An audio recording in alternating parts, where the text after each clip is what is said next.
tumefunga bao ama tunaelekea.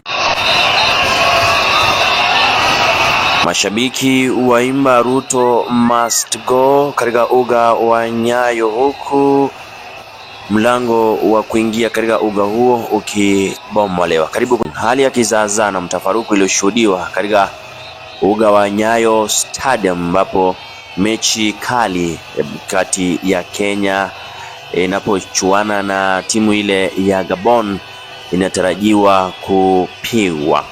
One of the gates, katika taarifa iliyosambazwa katika mitandao ya kijamii, ilisema kwamba one of the gates at Nyayo Stadium has reportedly been knocked down as fans forced their entry inside.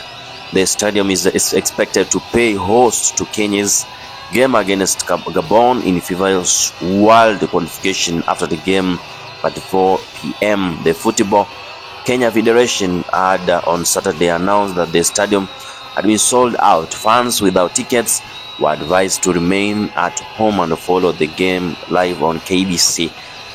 Katika video iliyosambazwa na ripota kutoka kituo kile cha Citizen TV, na mzungumzia Seth Olale, ilionyesha watu wengi au mashabiki wengi wakiingia katika uga ule, swala ambalo basi wakiimba Ruto must go. Ndizo taarifa za hivi sasa. Unaweza toa maoni yako hapo kwenye comment section. Hii ni Erhan Media, kituo namba 1 kote nchini kwa masuala ya habari, elimu na hata burudani zidi kusubiri.